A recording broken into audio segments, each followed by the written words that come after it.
कभी सोचा है कि टॉप अमेज़न सेलर्स 0 से 10 लाख रुपए महीना तक कैसे पहुंच जाते हैं? देखिए, ये कोई जादू नहीं है, बल्कि एक बिल्कुल सटीक सिस्टम है। आज हम उसी प्रूवन ब्लूप्रिंट को समझने जा रहे हैं, जो किसी के लिए भी काम कर सकते हैं, भले ही कोई आज से ही शुरू कर रहा हो। तो तैयार हो जाइए, अमेज़न पर सफलता के इस राज को हम परत दर परत खोलने वाले हैं। 70%। यह आंकड़ा थोड़ा चौंकाने वाला है ना? अमेज़न पर सफल होना वाकई आसान नहीं है। लेकिन क्या ये सिर्फ बुरी किस्मत की बात है या फिर गलत प्रोडक्ट चुनने की? असल में कहानी इससे कहीं ज्यादा गहरी है। और यहीं पर सबसे बड़ा राज छिपा है। असल में प्रोडक्ट फेल नहीं होता, स्ट्रैटेजी फेल होती है। और आज हम इसी गुत्थी को सुलझाने वाले हैं।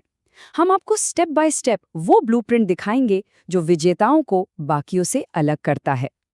तो सफलता की राह पर पहला कदम क्या है? ये जानना कि कौन सी गलतियां नहीं करनी हैं। चलिए पहले उन आम जालों पर एक नज़र डालते हैं जिनमें ज्यादातर नए सेलर्स फंस जाते हैं। ये हैं वो 3 बिजनेस किलर गलतियां। पहली, भीड़ भरे बाजार में कूद पड़ना। दूसरी, ऐसे प्रोडक्ट्स चुनना जिनमें कोई मुनाफा ही न बचे। और तीसरी, ऐसे प्रोडक्ट्स बेचना जिन्हें कस्टमर बार बार वापस करते हैं। इनमें से कोई भी एक गलती अमेज़न के सपने को शुरू होने से पहले ही खत्म कर सकती है। ठीक है, तो हमें पता चल गया कि क्या नहीं करना है। अब बात करते हैं सही काम करने की। और अमेज़न पर सफलता की हर कहानी एक ही जगह से शुरू होती है, सही प्रोडक्ट का चुनाव। ये बिजनेस की नींव है और इसे मजबूत होना ही होगा। इस नंबर को अपने दिमाग में बिठा लीजिए, 80%। जी हाँ, 80% सफलता सिर्फ सही प्रोडक्ट चुनने पर निर्भर करती है। दुनिया की सबसे अच्छी मार्केटिंग भी की जा सकती है, लेकिन अगर प्रोडक्ट ही गलत है तो सब कुछ बेकार है। ये इतना ज़रूरी है। तो एक विनिंग प्रोडक्ट कैसे ढूंढते हैं? उसके लिए हमें सिंपल 3 स्टेप फिल्टर का इस्तेमाल करेंगे। पहला कदम, क्या लोग इसे खरीदना चाहते हैं, यानी डिमांड खोजें। दूसरा, कितने लोग इसे पहले से बेच रहे हैं, यानी कंपटीशन की जांच करें। और तीसरा, सबसे जरूरी, क्या इसमें पैसा बचेगा, यानी मुनाफे का गणित करें। चलिए एक एक करके इन्हें समझते हैं। डिमांड खोजने का राज अंदाजे में नहीं, डेटा में छिपा है। हमें ऐसे प्रोडक्ट्स की तलाश है जिन्हें महीने में कम से कम 3000 बार खोजा जाता हो।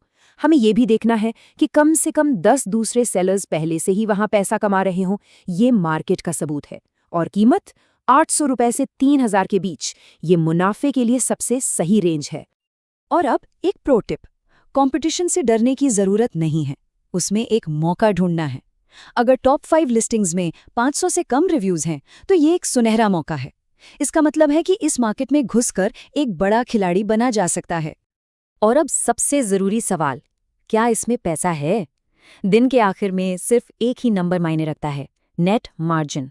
मतलब अमेज़न की फीस, शिपिंग, एडवर्टाइजिंग, सब कुछ निकालने के बाद जेब में क्या बचता है।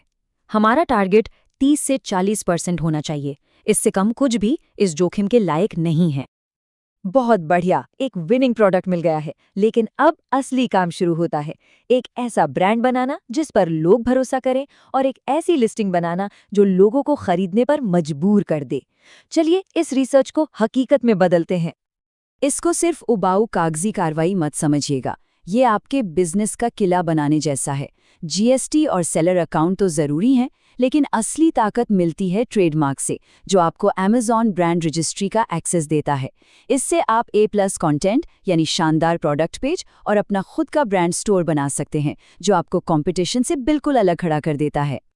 सोचिए, आपकी प्रोडक्ट लिस्टिंग आपका एक ऐसा सेल्समैन है जो 24 घंटे 7 दिन काम करता है। और इसका सबसे जरूरी हिस्सा, टाइटल। एक खराब टाइटल और एक ऑप्टिमाइज्ड टाइटल में जमीन आसमान का फर्क होता है। फॉर्मूला याद रखिए, brand plus main keyword plus features plus use case. ये बहुत सिंपल है, लेकिन अविश्वसनीय रूप से पावरफुल है। अमेज़न पर तस्वीरें ही प्रोडक्ट होती हैं। कस्टमर इसे छू नहीं सकता, इसलिए आपकी इमेज को ही सारा काम करना होता है। आपको एक कहानी सुनानी है, एक शानदार हीरो इमेज, एक्शन में एक लाइफस्टाइल शॉट और फायदों को उजागर करने वाला एक इन्फोग्राफिक। ये सब मिलकर एक ऐसा अनुभव बनाते हैं कि कस्टमर बाय नाउ पर क्लिक किए बिना रह ही नहीं पाता। तो हमारे पास एक शानदार प्रोडक्ट है और एक बेहतरीन लिस्टिंग भी। सब तैयार है ना? नहीं? जरा सोचिए, अगर कोई आपकी लिस्टिंग को देख ही नहीं सकता तो इसका कोई मतलब नहीं है।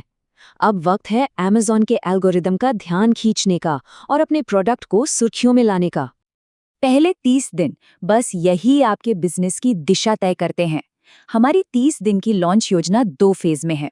फेज 1 यानी पहले 15 दिन डेटा इकट्ठा करें, कम बजट के ऐड चलाएं, अपनी पहली सेल्स हासिल करें और सीखें। फेज 2 यानी अगले 15 दिन अब जोर लगाने का वक्त है। जो सीखा है उसका इस्तेमाल करें, बजट बढ़ाएं और रैंकिंग में ऊपर चढ़ें। एक सफल लॉन्च बहुत अच्छा है, लेकिन ये तो सिर्फ शुरुआत है।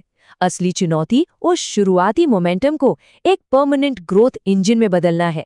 यहीं पर शौकिया सेलर्स और प्रोफेशनल बिजनेस में फर्क पता चलता है।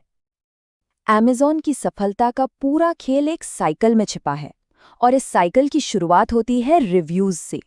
जैसे ही आपको ज्यादा पॉजिटिव रिव्यूज मिलते हैं, Amazon का एल्गोरिथम आप पर ध्यान देता है और आपकी रैंकिंग को ऊपर उठाता है। और जब रैंकिंग ऊपर जाती है तो क्या होता है? सिंपल है, ज्यादा लोग आपके प्रोडक्ट को देखते हैं, आपकी लिस्टिंग पर आते हैं और आपके ब्रांड के बारे में जानते हैं। ये ट्रैफिक की एक लहर की तरह है जो सीधे आपके डिजिटल दरवाजे पर आती है। और जब ज्यादा लोग आपकी लिस्टिंग देखते हैं तो आपको ज्यादा सेल्स मिलती हैं। और सबसे अच्छी बात, ये सेल्स ऑर्गेनिक होती हैं, यानी बिना विज्ञापन के। यही आपके बिजनेस का असली ग्रोथ इंजन है, जो अपने आप खुद ब खुद चलता रहता है। जब आपका ग्रोथ इंजन चल रहा हो तो उसे और तेज करने का समय आ गया है। कैसे? नए वेरिएशंस जोड़कर, एक मिलता जुलता प्रोडक्ट लॉन्च करके अपने ब्रांड को बड़ा करें, एक प्रोफेशनल ब्रांड स्टोर बनाएं और आखिर में अपने विज्ञापन बजट को समझदारी से बढ़ाकर आग में और घी डालें। यही 10 लाख रुपए प्रति माह का रास्ता है। लेकिन एक बात हमेशा याद रखनी है, और ये शायद इस पूरे ब्लूप्रिंट का सबसे जरूरी हिस्सा है। Amazon कोई जल्दी अमीर बनने की स्कीम नहीं है।